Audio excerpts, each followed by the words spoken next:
menjelajahi wilayah Kabupaten Indramayu, Jawa Barat, bakal dijumpai sejumlah objek wisata alam terkenal. Di antaranya Rawa Bolang atau Situ Bolang. Objek wisata yang terletak di Desa Jatisura, Kecamatan Cikedung, sejak lama dipercaya masyarakat dengan keberadaan atau mitos Keraton Jin Kalasrenggi.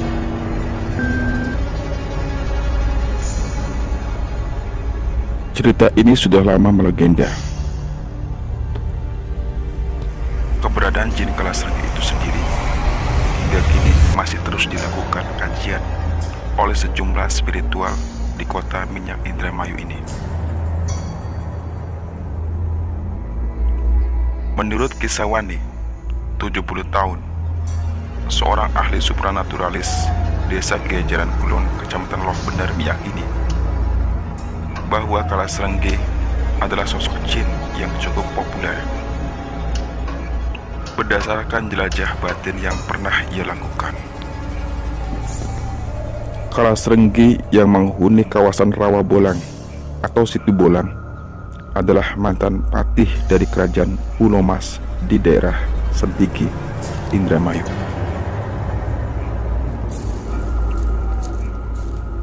Menurut kisah Wani tersebut, sewaktu Raja Budi Paksa yang didampingi Patih Buriswara masih membawahi puluhan kerajaan-kerajaan kecil di sepanjang lembah Sungai Cimanuk dari hulu hingga hilir, termasuk diantaranya Kerajaan Pulomas yang dipimpin Raden Werdinata yang didampingi seorang patih Kalasrenggi. Kemudian ada lagi Kerajaan Balangbong yang dipimpin Raja Kalacungkring. Ia memiliki seorang patih bernama Langlang Jagat. Diceritakan, sebagian kerajaan bawahan merasa resah akibat kesewenang-wenangan Raja Budi Paksa dan Patih Buriswara. Namun, para raja bawahan tersebut tak punya keberanian melawan Raja Budi Paksa. Konon, hal ini disebabkan ia memiliki senjata wasiat turun-temurun kerajaan yang dijuluki Kopiah Waring, sebagaimana yang disebutkan dalam sejumlah babat.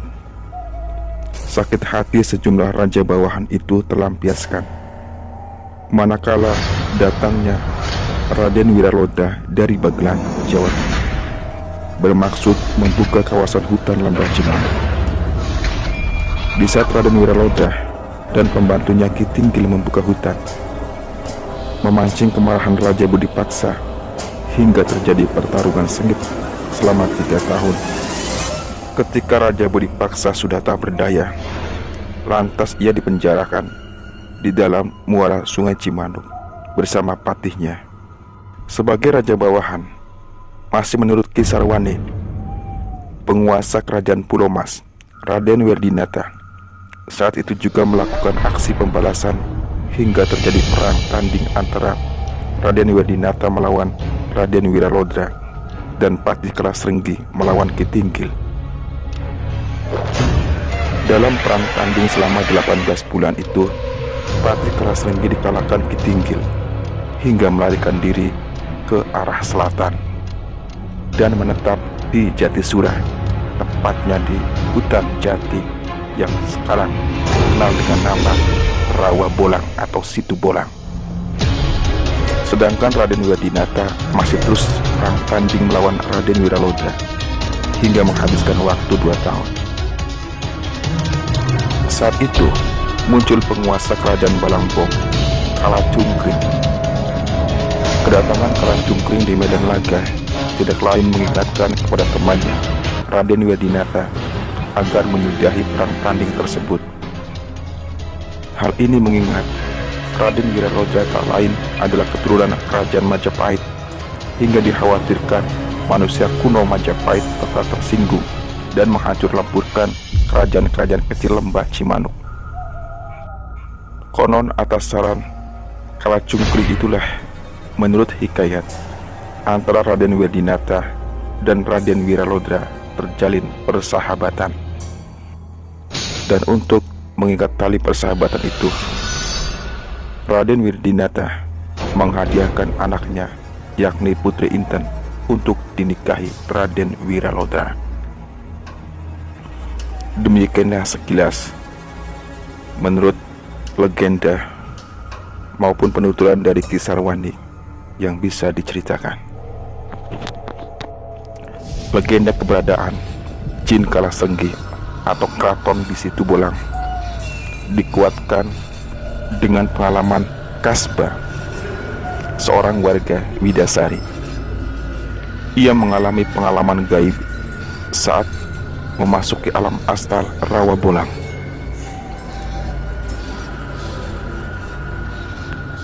Kejadian ini tepatnya saat ia dan beberapa temannya usai pulang menyaksikan pentas dangdut dalam rangka pembukaan objek wisata di Situbolang. Bagaimana kisahnya? Usai menonton pentas dangdut di Rawabolang, tadi teman Kasba memanggil. Saat dihampiri, ia menyuruh Kasba pegang kemudi sepeda motor. Saat itu mesin sepeda motor Honda Astra masih hidup dan gigi satu masih menyangkut. Tanpa buang waktu, Kasba pun naik ke atas jok. Saat itulah entah dari mana mendadak seorang wanita sudah duduk di atas jok motor. Sepasang lengannya merangkul Kasbah dari belakang. Sepasang bukit lunak terasa menekan hangat di permukaan punggung. Hal ini menyebabkan Kasbah tertegun.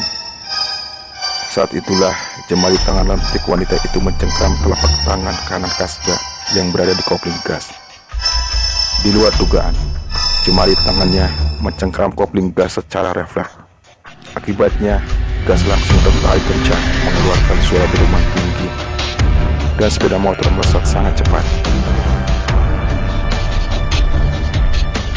Diiringi jeritan orang-orang, Kasbah tak mampu melihat suasana di sekeliling. Jalan yang penuh lubang ia rasakan laksana jalan tol yang licin. Saat itu, Kasbah merasakan berada di alam lain yang sangat asing. Di sekitar terasa kosong dan senyap. Beberapa meter di depan, ia saksikan sebuah gedung sangat megah. Bahkan tak ubahnya sebuah keraton yang modelnya sangat klasik, seperti bentuk istana raja-raja di masa lampau. Di sampingnya, wanita cantik yang tadi duduk di boncengan motor menggandeng lengannya. Perempuan itu mengajak memasuki gerbang yang juga mirip itu gerbang istana. Wanita cantik itu mengaku bernama Putri Andini. Ia juga memperkenalkan silsilah keluarganya. Ternyata dia anak tunggal Kalasenggi, pemilik keraton Situbolang. Usai berbincang-bincang, keduanya meneruskan langkah menuju pintu utama istana. Memasuki ruang tamu, Kasbah langsung terkesima. Terus terang, selama hidup, baru kali ini ia menyaksikan ruang tamu sangat indah.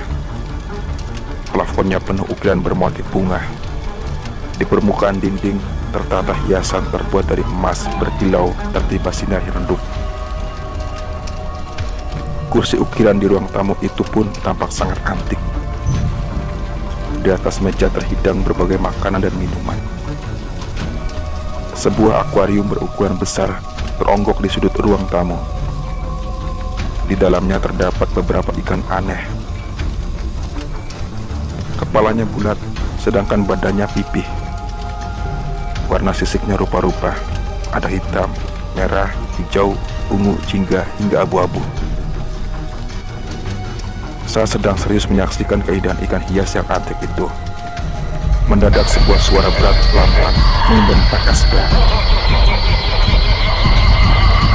Akibat suara lantang itu mengakibatkan tubuh Kasbah mumbul dari permukaan sofa. Setelah menenangkan deburan jantung, dia menatap orang yang tadi membentak. Di ambang pintu utama muncul sosok laki-laki tinggi besar. Wajahnya sangat dan menunjukkan kemarahan. Saat itulah Putri Andini menjelaskan pada Kasbah kalau laki-laki itu tak lain adalah ayahnya, Alas Renggi. Di saat pemuda itu manggut-manggut, terdengar suara cerita sangat keras berupa lempengan dari arah luar keraton. Bersama-sama suara cerita itu, Kasbah berkelojotan di atas tempat tidur Puskesmas Cikedung. Di dalam ruang rawat yang sempit itu, Kasbah dijejali oleh teman-temannya, termasuk Toto dan Ku Cikedung saat itu. Kasbah terkesima kenapa berada di ruang rawat, kemana Putri Andini dan ayahnya tadi, dan mengapa keraton Situbolang itu lenyap begitu saja. Kasbah tercenung seorang diri. Lalu ia merasakan sangat sakit luar biasa di pelipis kepala serta lututnya. Di saat tengah tertegun itulah beberapa temannya menghampiri. Tanpa diminta, teman-temannya menuturkan kejadian yang menimpanya. Katanya, Kasbah baru saja pingsan usai sepeda motor yang ditumpanginya menggusur jalan dan menabrak seorang anak berusia 4 tahun. Kasbah langsung pingsan.